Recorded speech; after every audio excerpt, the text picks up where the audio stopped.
We find ourselves in a unique situation in 2020 with the COVID-19 pandemic and ensuing lockdown. This has disrupted the school calendar, which was so carefully determined last year. To mitigate the impact of the lockdown, the Department of Basic Education has put together a curriculum recovery plan. This plan proposes a revised school calendar and reorganized curriculum. The reorganized curriculum is set out in revised teaching plans for each grade. It is hoped that these teaching plans will guide teachers in their daily lessons so that children are prepared for next year's schooling in terms of content, skills, knowledge, attitudes, and values.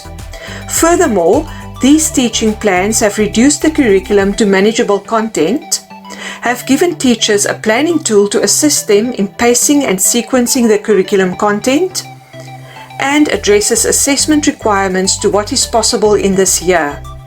You will find a link to the DBE's recovery plan on the Siyawela website. The DBE's recovery plan is very specific about what must be taught about measurement in every grade. The Grade 7 plan caters for teaching of surface area and volume in the third term. Learners will choose between completing 1, an investigation on the area and perimeter of 2D shapes, or 2, the surface area and volume of 3D objects. In Grade 4, 24 hours has been allocated to the teaching of measurement in the 4th term. 6 hours has to be spent on each of the topics perimeter, capacity, mass, and length. Grade 5 and 6 children will learn about measurement in the 3rd and 4th terms this year. Mass, length, and temperature should be taught in term 3 and area, perimeter, and volume in term 4. When teaching measurement or any maths concept, it is important that teachers remember to follow the principles of teaching. Begin with what children know and then move to teaching the unknown content. Begin with concrete examples and afterwards move to teaching abstract content. Begin with simple problems so that children can build their confidence, and only then move to the difficult, complex problems. And then, of course, give children chance to practice doing measurement calculations. Tip number 1. Begin teaching measurement by asking children what they know about measurements. What measurements do they use in everyday life? Let them tell you the everyday ways in which they measure length, mass, capacity, temperature, surface area, and time. Let's consider how you can introduce length in maths. Your learners can have great fun doing exercises such as measuring the length of the classroom using their feet. This can lead to a discussion about why everybody has a different answer and why it is important to have a standard way of measuring things. Follow up that exercise by asking learners to measure their desks using their hands. Again, there can be an entertaining discussion about why everyone has a different answer. You could also ask learners to measure the length of their pencils using paper clips and the width of their DBE workbooks using bottle tops. Tip number 2. While learners are reporting back on their experiences of measuring length, you can teach them the vocabulary used in measuring length and how we use millimeters, centimeters, and kilometers to help us take accurate measurements. This is known as the metric system. Make sure your learners understand that small units of length are called millimeters, that 10 millimeter makes up 1 centimeter, and 100 centimeters makes up 1 meter, and 1,000 meters makes up 1 kilometer.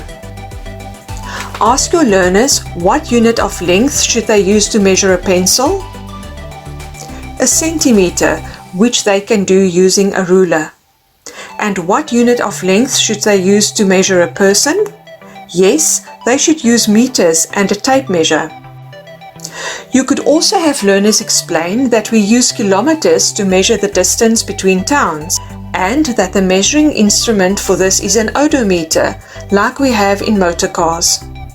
All these examples can be used to teach children that a unit of length refers to the size of an object or the distance between 2 points.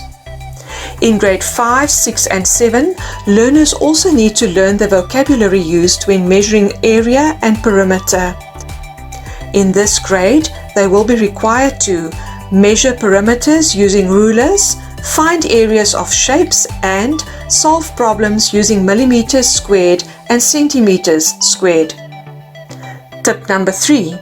Your learners will need to practice taking measurements and converting measurements from millimeters to centimeters, and converting measurements from meters to kilometers. The DBE workbooks have great revision exercises for grade 4 learners. The grade 5 workbook has practical activities that learners can complete on measuring instruments and conversion between lengths. The grade 6 workbook has revision exercises on distances, as well as area and perimeter problems that learners should practice answering. And the grade 7 workbook has basic revision exercises and more advanced problems on perimeter and areas, providing great opportunities for learners to practice their calculations. We are pleased to note that many of our teachers and learners have made good use of these workbooks, because it is only through practice that our children will learn how to do the calculations required when studying units of measurements. In this section of the workshop, we focused on how to teach units of measurement, specifically length. On the next screen, we have provided links to videos on these topics that you might find useful. We have also provided downloadable worksheets that you may copy and use in your classrooms. We wish you success as you undertake the teaching of measurement.